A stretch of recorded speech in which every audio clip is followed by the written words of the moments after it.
Hello everyone, welcome to a online solution. मैं हूं अशफाक। तो आज आपके सामने फिर से लेकर आया हूं मैथ का सब्जेक्टिव इंपोर्टेंट क्वेश्चन। और मैं रोज आपके लिए 12 बजे दिन में सब्जेक्टिव इंपोर्टेंट क्वेश्चन मैथ का ला रहा हूं। और मैथ का ऑब्जेक्टिव के लिए आपको 9 बजे रात में आना पड़ेगा, ठीक है। तो इस तरह से क्लासेस चल रही है ताकि आपका हेल्प होती रहे और आप यहाँ से एंटरटेनमेंट के साथ इसको बनाते रहो, सीखते रहो कुछ ना कुछ, है ना। बिकॉज एग्जाम बहुत नजदीक है, एग्जाम होना है, तय है एग्जाम होना, ठीक है। तो जो बंदे अभी तक कुछ नहीं कर रहे तो इसको देखिए, पढ़िए और समझिए और प्रैक्टिस कीजिए। जो मैं सवाल दे रहा हूँ बहुत इंपोर्टेंट सवाल है, ओके। तो चलिए वीडियो को शुरू से लेकर आखिर तक देखेंगे। यहाँ पे देखिए, सबसे पहला सवाल त्रिकोणमिति से दिया हुआ है, ठीक है। और त्रिकोणमिति का सवाल 2 ही नंबर में मिलता है, ठीक है। बड़ा से बड़ा सवाल है तो लगभग 2 ही नंबर मिलेगा, 5 नंबर वाला में नहीं मिलता, 2 नंबर या 3 नंबर मिलेगा, ठीक है। यहाँ पे दिया हुआ सिद्ध करना है कि इसके ये जो है 1 के इक्वल है, ठीक है। सिद्ध करना है। इसको सिद्ध करने के लिए क्या करेंगे, ये हमारा LHS है, ये हमारा क्या RHS है। इधर वाला LHS, इधर वाला RHS। तो इसको बनाएंगे, हमारा आंसर ये आ जाएगा। तो लेते हैं LHS क्या है, साइन पर पावर 4 माइनस कॉस पर पावर 4 थीटा, बटे में क्या है sign square theta minus cos square theta, okay. अब देखिए इसको मैं कैसे लिख सकता हूं। ये जो साइन पर पावर 4 है, इस 4 को हमको स्क्वायर में बदलना है, तो हम कर सकते हैं इसको हम साइन स्क्वायर थीटा का स्क्वायर, क्योंकि 2 दूना 4 ही होगा, ठीक है। और यहाँ पे क्या करेंगे, कॉस स्क्वायर थीटा का स्क्वायर करेंगे। और जैसे नीचे sign square theta minus cos square theta, ऐसा ही नीचे लिख देंगे, ओके। अब देखिए फॉर्मूला आपको पता होगा, ये देखो ए स्क्वायर, इस पूरा को ए जानो, ये जो पूरा है ना साइन स्क्वायर थीटा, इसको पूरा ए मानते हैं तो ए स्क्वायर हो जाएगा। आई कॉस स्क्वायर थीटा को बी मानते हैं तो यहाँ पे है हमारा पूरा बी, ये पूरा बी माना तो बी स्क्वायर। फॉर्मूला होता है ए स्क्वायर माइनस बी स्क्वायर, इसी के रूप में है, अरेंज हो गया तो ए प्लस बी इंटू ए माइनस बी। हम ऐसे कर सकते हैं इस फॉर्मूला को, ठीक है। तो हम कर देते हैं, ए प्लस बी कौन हमारा है, साइन है ना। क्या लिखेंगे हम, ए प्लस बी, तो ए कौन हमारा साइन स्क्वायर, तो ए प्लस बी कितना है कॉस स्क्वायर, ए प्लस बी हो गया इंटू ए माइनस बी, तो ए कितना हो गया sine square theta minus B कितना है कॉस स्क्वायर थीटा, हो गया। चलिए अब नीचे जैसे ऐसे लिख देते हैं, sign square theta minus cos square theta. कुछ दिख रहा है आपको, ये sign square theta minus cos square theta, नीचे भी sign square theta minus cos square theta, ये दोनों आपस में सेम है। और बटा में भी तो दोनों कहाँ कट जाएगा। अब क्या बचा हमारे पास बचा है sign square theta plus cos square theta. और इसका फॉर्मूला आप याद किए हैं कि sign square theta plus cos square theta जो है 1 के इक्वल होता है। तो RHS क्या हो गया, पूर्व हो गया। बस ऐसे ही बना देना है आपको, एग्जाम में सवाल ऐसे ही ऐसे आएगा। त्रिकोणमिति सवाल आपको प्रैक्टिस, जितना प्रैक्टिस कीजिए उतना आपके माइंड में सेव रहेगा सारा फॉर्मूला, नहीं तो आप भूल भी सकते हैं, ठीक है। चलिए अगला सवाल देखिए, यहाँ पे ये आपको ट्राइंगल से सवाल दे दिया हमें। और ट्रायंगल का भी सवाल बनाना जरूरी है, क्योंकि इस तरह का सवाल ट्रायंगल में भी 5 नंबर का सवाल आता है, लेकिन वो आता है सिद्ध करने वाला, ठीक है। तो इस तरह के सवाल जो आपको 2 नंबर में और 100% आना ही आना है इस पैटर्न पे, ठीक है। इसी पैटर्न पे, इससे और जो पैटर्न बता रहा हूँ उस पर आना ही आना है। PQR की भुजाओं, त्रिभुज PQR की भुजाओं PQ तथा PR पर क्रमशः बिंदु E तथा F पर स्थित है, ठीक है। तो इसको पहले करेंगे क्या, इसको हम लोग क्या करेंगे, एक त्रिभुज बना लेते हैं। पहले त्रिभुज बनाते हैं, ठीक है। त्रिभुज कैसे बनाते हैं, यहाँ पे तो इस तरह होगा। 1 मिनट देखिए, त्रिभुज में बना लिया यहाँ पे ABC, त्रिभुज बन गया। अब बोलता है PQR, अच्छा सॉरी PQR था ना, तो ABC क्यों बना दिया, PQ, सवाल PQR बोला तो हम भी PQR ही बनाएंगे यहाँ पे। PQR भुजाओं PQ तथा PR पर, PQ और PR पर क्रमशः बिंदु E और F स्थित है, यानी कि ये दोनों क्या है, इस पर स्थित है। तो इसको मिला सकते हैं E और F। यदि PE 4, देखो ये PE है ना, यहाँ से आता है PE दिया हुआ है 4 सेंटीमीटर और QE दिया हुआ है 4.5 सेंटीमीटर, QE दिया हुआ है 4.5 सेंटीमीटर, ठीक है। और फिर यहाँ पे देखें PF, ये जो PF है ये दिया हुआ 8 सेंटीमीटर और RF दिया हुआ है 9 सेंटीमीटर। तो बोलता सिद्ध कीजिए कि EF बराबर, EF जो है समांतर QR के बराबर है, इनकी जो EF है ये QR के समांतर है। अब इसके समांतर के लिए आप थ्योरम पढ़े थे ना, क्या बोलते हैं इसको, थ्योरम का नाम है थेल्स पर में पढ़ेंगे, थेल्स पर में थ्योरम, तो उसी पे बेसिस है। अब हमको थेल्स पर में थ्योरम पढ़े थे कि अगर त्रिभुज की भुजाओं का अनुपात अगर समान हो, इनकी ये भुजा जो है इस भुजा का अनुपात और इस भुजा का अनुपात अगर समान हो तो ये रेखा का क्या होगा, आपस में समांतर होगा, पैरेलल होगा, ठीक है। या तो फिर अगर ये दोनों रेखा पैरेलल है, अगर ये दोनों रेखा पैरेलल है तो ये भुजा भी समांतर होगा। तो इस तरह से हम पढ़े हैं, लेकिन यहाँ पे हमको बना के दिखाना पड़ेगा, ठीक है। तो लिखते हैं यहाँ पे जो कुछ दिया यहाँ पे लिखते हैं। यहाँ पे पहले क्या लिखा हुआ है, पीई बराबर दिया हुआ है, मैं लिखता हूँ पीई कहेंगे, पीई बराबर 4 सेंटीमीटर और EQ दिया हुआ है 4.5 सेंटीमीटर और PF दिया हुआ है 8 सेंटीमीटर और RF दिया हुआ है 9 सेंटीमीटर। तो इसलिए हम थेल्स पर में से क्या लिख सकते हैं, इसको PE बटा EQ हम कर सकते हैं। तो हम लिखते हैं PE बटे में EQ, बराबर करेंगे PF बटा FR, PF बटा FR, इस तरह से हम कर देंगे। अब सबको वैल्यू पुट कर देते हैं। मुझे देखना है क्या इन दोनों का अनुपात समान आता है कि नहीं आता है, ठीक है। बस समान देखना है, अनुपात अगर समान आता है तो फिर ये क्या आ जाएगा, ये हमारा सिद्ध हो जाएगा। तो PE कितना दिया हुआ है, 4 दिया हुआ है और EQ कितना दिया, 4.5 दिया हुआ है, PF कितना दिया हुआ, 8 दिया हुआ है और ये FR कितना दिया हुआ, 9 दिया। तो अभी तो बराबर हुआ नहीं, बराबर हो जाएगा जब इसको कट करेंगे तो बराबर हो जाएगा। तो 4/4.5 हो गया इक्वल टू, इसको जब काटेंगे तो पता है इसको आधा करेंगे तो पता 4 दूना 8, 2 से काटेंगे तो 4 दूना 8, इसको 2 से काटेंगे तो 4.5 चूंकि 4.5 दूना पहाड़ा पड़े ना, 4 दूना 8 पड़े हैं, 5 दूना 10 पड़े हैं, 4.5 दूना 9 पढ़िए, 4.5 दूना 9 होता है ना, तो ये 4/4.5 हम ऐसे लिख सकते हैं। तो दोनों देखिए 4/4.5, 4/4.5 बराबर आ गया। तो लिखेंगे इसलिए यहाँ पे लिखेंगे चूंकि, यहाँ पे चूंकि लिखते, चूंकि PE जो है PE बटा EQ बराबर है FR बटा PF बटा FR, इसलिए जो EQ जो है क्या बोलता है, EF बोलता है ना, देखो EF पैरेलल QR, तो हम भी लिख सकते हैं, इसलिए EF जो है पैरेलल होगा QR का, ठीक है। ये हो गया प्रूव्ड, ये प्रूव करना था। ओके, समझ में आ गया आपको। चलिए अगला सवाल देख लेते हैं। ये सवाल थोड़ा सा है और ये 5 नंबर वाला सवाल आपको मिलेगा देखने के लिए। मॉडल बनाने वाली मिट्टी से ऊंचाई 24 सेंटीमीटर तथा आधार त्रिज्या 6 सेंटीमीटर वाला एक शंकु बनाया गया है। एक बच्चे ने इस गोले की आकार इसे जो है गोले के आकार में बदल दिया, तो गोले की त्रिज्या बताइए। तो एक बात तो यहाँ से वाज़ेह हो गई है, स्पष्ट हो गई क्या, कि अगर एक शंकु बनी हुई है मिट्टी से जिसकी ऊंचाई 24 सेंटीमीटर है और आधार 3 सेंटीमीटर है, तो शंकु को बच्चे ने क्या किया, उसको गोले में तब्दील कर दिया, ठीक है। तो जो शंकु का जो आयतन होगा वही गोले का आयतन होगा। ये तो बात क्लियर है ना, कि जो शंकु, चूंकि शंकु में जितनी मिट्टी लगी है शंकु में, वही मिट्टी तो गोले में लगेगी। तो मैं आपको एक बात बता दूं, ये सवाल ना 2 बार पूछा गया है एग्जाम में और सेम सवाल, सिर्फ डिजिट चेंज था। इस सारा लैंग्वेज सेम लेकिन डिजिट सेम। तो हालांकि सवाल में कुछ है नहीं, एकदम इजी है। सबसे पहले आप जब सवाल बनाने के लिए कोशिश करते हैं तो आपको चाहिए ये कि इसका जो फिगर बनता है उस फिगर को आप बना लें, ठीक है, फिगर को बना लें। तो फिगर पहले मैं क्या था, शंकु की टाइप का था, किसी ने शंकु की टाइप का फिगर बनाया मिट्टी पे, इस तरह से ऐसे बनता शंकु, शंकु बन गया। अब बोलता कि मिट्टी, मॉडल बनाने वाली मिट्टी से ऊंचाई 24 सेंटीमीटर, ये ऊंचाई कितनी है, 24 सेंटीमीटर जो है इसकी ऊंचाई है। इसका नामकरण कर देते हैं ABCD, ठीक है। और आधार की त्रिज्या 3 सेंटीमीटर, यानी कि त्रिज्या कितनी है, 3 सेंटीमीटर। शंकु बनाया गया। अब देखो ये मिट्टी से शंकु बना दिया गया है। अब किसी बच्चे ने इसको जो है ना तोड़ दिया, अब तोड़ करके क्या बनाया, गोला बना दिया। तो जितनी मिट्टी इसमें लगी है उतनी ही तो मिट्टी गोला बनाने में लगेगी, है ना, यानी कि दोनों का आयतन क्या होगा, समान हो जाएगा।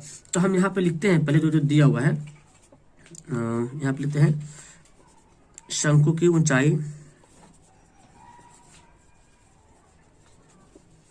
को क्या लिखते हैं, H लिखते हैं, यानी कि कितनी है, 24 सेंटीमीटर।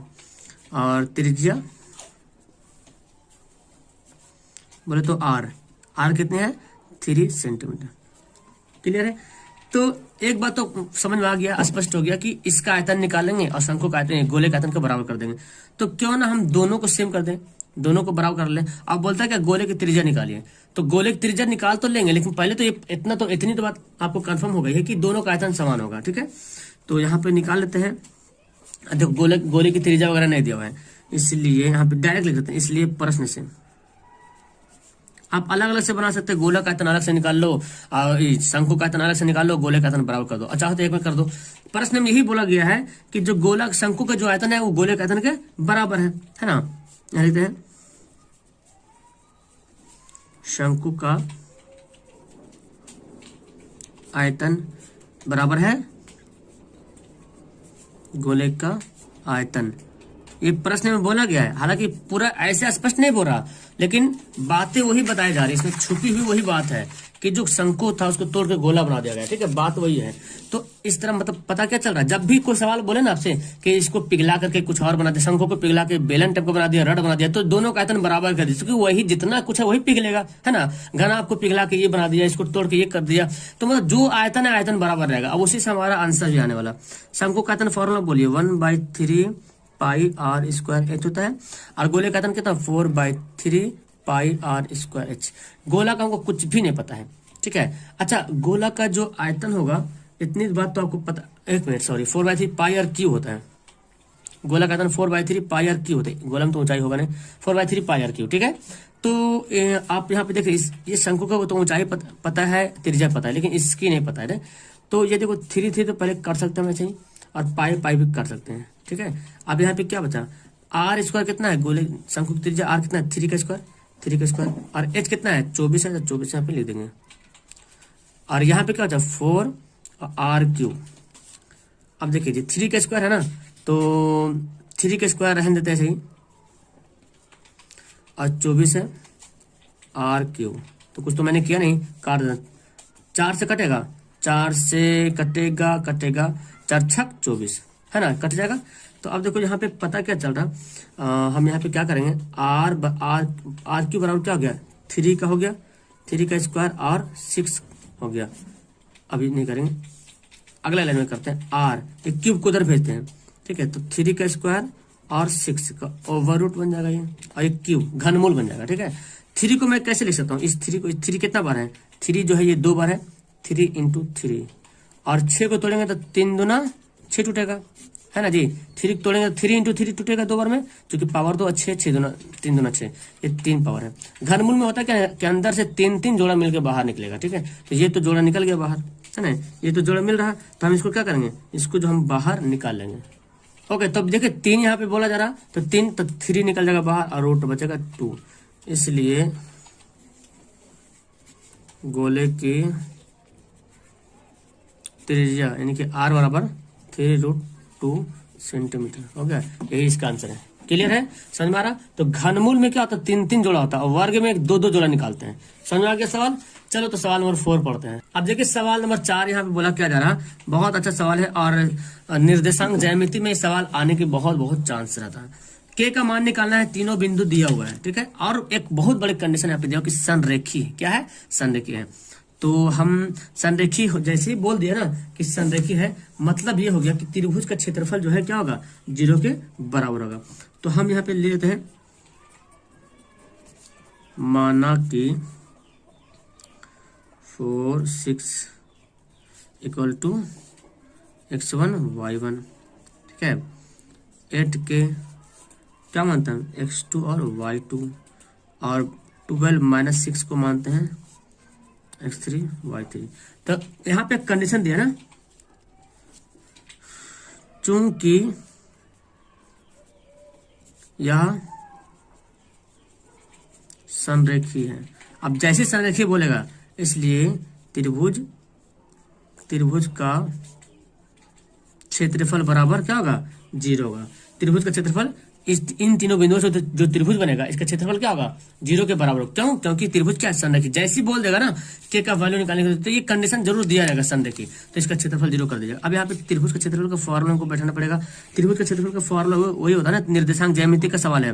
तो यहाँ पे क्या करेंगे 1 2 3 1 2 3 2 3 1 3 1 2। देखिए जी इतना लंबा चौड़ा फॉर्मूला होता है। इस फॉर्मूला में कोई दम नहीं, एकदम इजी से बन के जाएगा। बस याद रखना 1 2 3 2 3 1 3 1 2। यहाँ पे 3 से पढ़ेंगे 1 2 3 2 3 1 3 1 2। पहला सांस में एक्स वाला, फिर जो बीच में माइनस वाला 1 2 3 2 3 1 3 1 2, इस तरह आप समझ के पढ़िएगा तो आपको याद हो जाएगा। अब इसका वैल्यू पुट कर लेते हैं 1/2 x1 देखिए कितना दिया हुआ है, 4 दिया हुआ है, हम यहाँ पे ऐसे रखते हैं, x1 हमारा दिया हुआ 4, y2 देखिए कितना दिया हुआ k दिया हुआ है ना, देखिए y2 k दिया हुआ है, y3 कितना दिया हुआ -6 और यहाँ भी माइनस, तो माइनस में क्या कर देंगे हम डायरेक्ट कर देते हैं +6।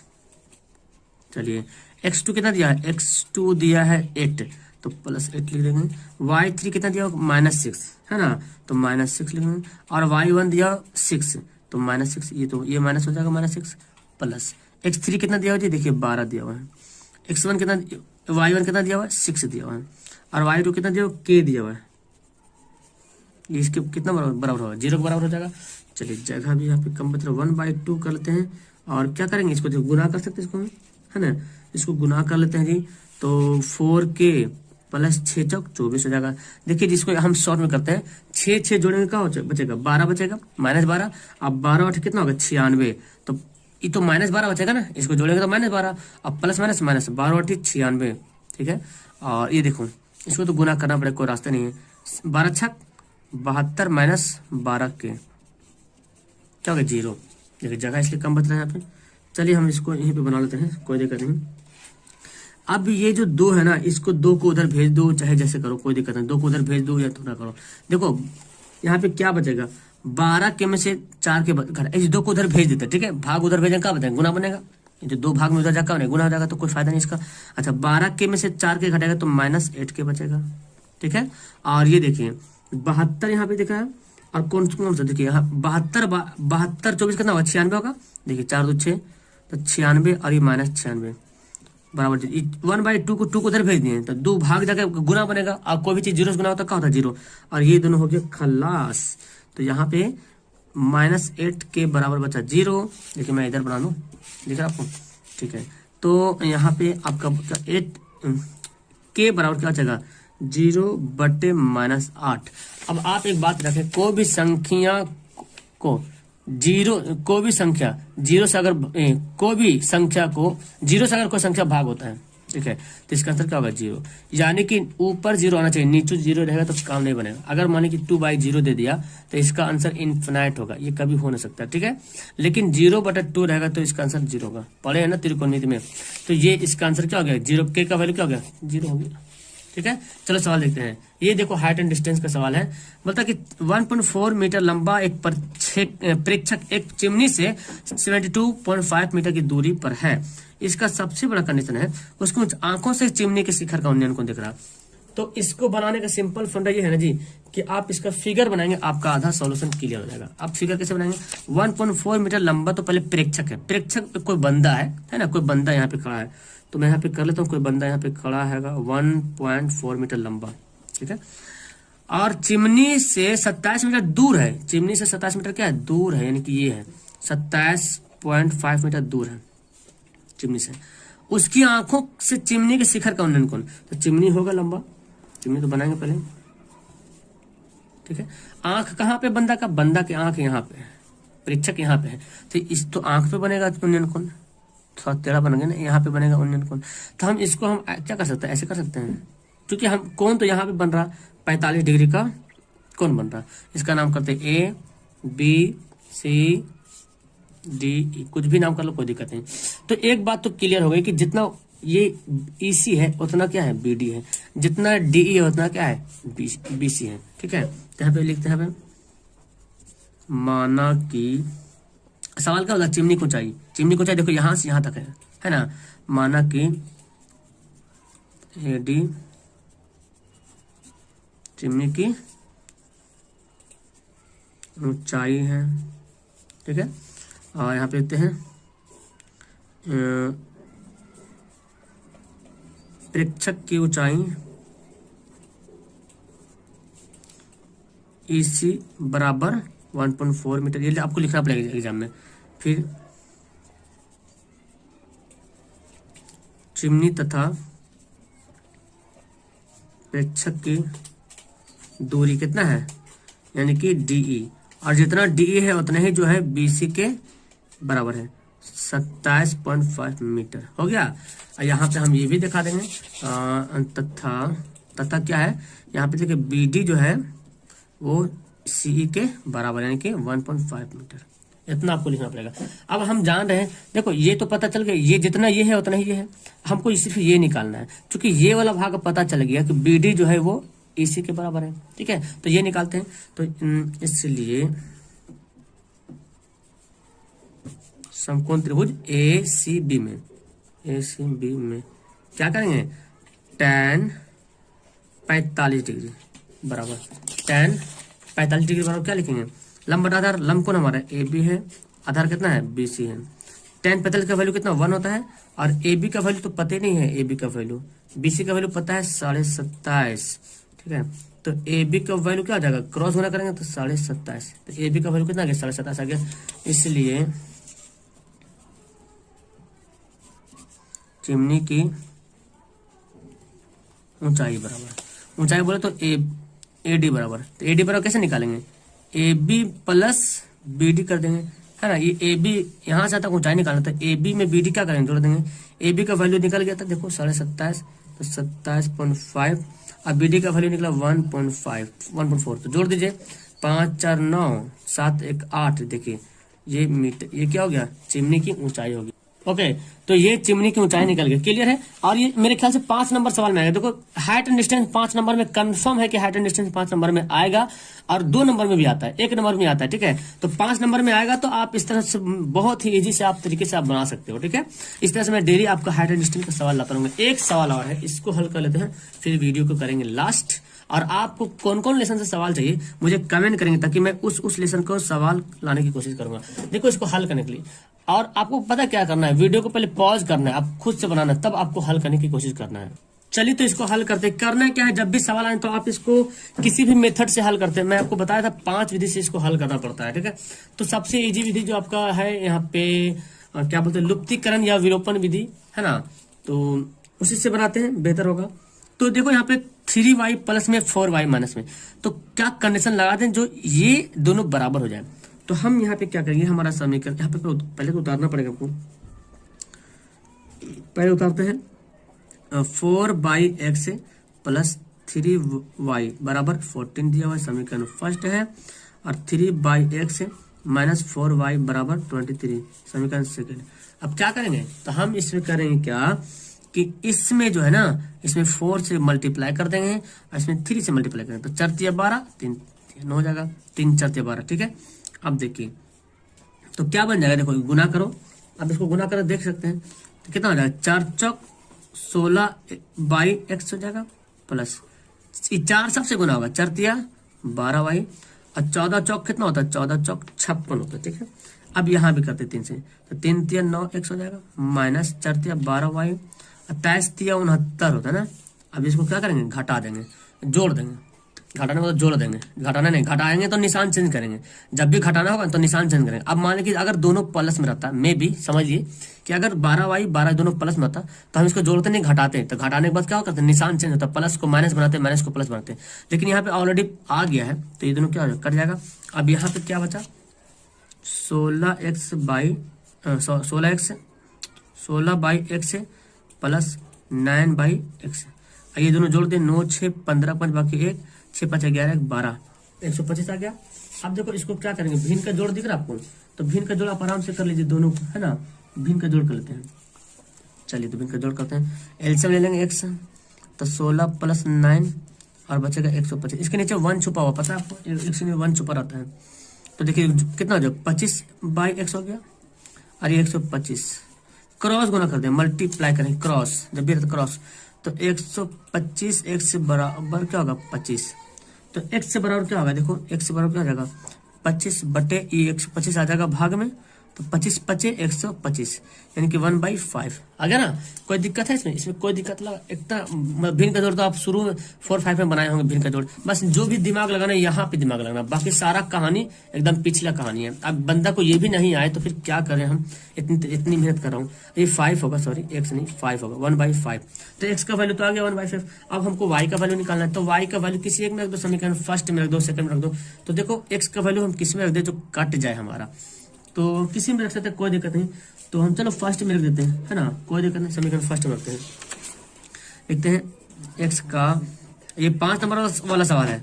x का मान समीकरण फर्स्ट में रखने पर, हालांकि अब 5 नंबर में सवाल नहीं देगा, 2 नंबर में देगा या 3 नंबर में देगा, ठीक है।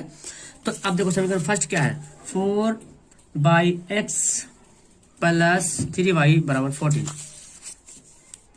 4/x प्लस 3y बराबर 14 दिया हुआ यहाँ पे। तो x का वैल्यू कितना है, 1/5 है, तो इसको हम रख लेते हैं 1/5। तो 4/x का वैल्यू कितना, 1/5, यहाँ पे 1/5 ले दिया। 3y बराबर 14। तो आपको पता है ये भाग है, क्या है, भाग है, और भाग को गुना में पलटते तो क्या होता है, उल्टा होता, उलट जाता है ना। देखिए 4/1 गुना 5 ऐसे हो जाएगा, ठीक है। तो 5 कितना हो जाएगा, 20 हो जाएगा, 20 बराबर 3y बराबर 14। ओके, तो अब ये हमारा आ गया।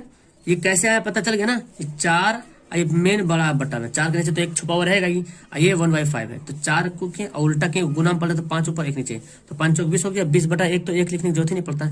20 को इधर भगाते हैं यहाँ से, तो 20 प्लस में जाकर क्या बनता है, माइनस बन जाता है। एक बात याद रखिए, जब भी कोई भागता है ना शक्ल चेंज करता है, आपको ये पता है ना, जब भी कोई गुंडा भागता है इस शहर से उस शहर में, तो अपना शक्ल सूरत सब चेंज करता है। इसका भी वही हाल करते हैं, इधर से ये प्लस जाएगा तो बन जाएगा माइनस, और माइनस जाएगा तो बन जाएगा प्लस में, ठीक है। इतनी बात याद रखें। ये कितना जाएगा, -6। अब देखो 3 है गुना में, 3 कितना है, हमको 3 भी भगाना है यहाँ पे से, तो 3 भगाना तो क्या गुना जाके बन जाता भाग में, ठीक है। 3 दूना 6, y बराबर कितना गया, -2। तो अब लिखेंगे इसलिए x बराबर 1/5, y बराबर -2। अब यहाँ पे 5-6 सवाल क्लियर हो गया। तो अब मुझे बताइए कि अब आपको कौन सा लेसन में प्रॉब्लम हो रहा है क्वेश्चन बनाने में। अभी ये बहुत सारा वक्त, 1 से 1.5 महीना टाइम बाकी है देखा जाए तो अब आपको कौन सा लेसन में मैथ बनाने में प्रॉब्लम हो रहा है मुझे कमेंट करें, ताकि उस लेसन से मैं ज्यादा सवाल लाऊं, ठीक है। मोबाइल आपके पास है और आप ही ना पढ़ो तो फिर चिराग तले अंधेरा। आप बहुत खुशकिस्मत हो कि आपके पास मोबाइल भी है। अब बहुत 50% ऐसे बच्चे हैं जिसके पास मोबाइल नहीं है, तो बहुत अच्छी बात है, पढ़ने की जरूरत है, मेहनत करने की जरूरत है। Okay, bye, that's all, thank you everyone.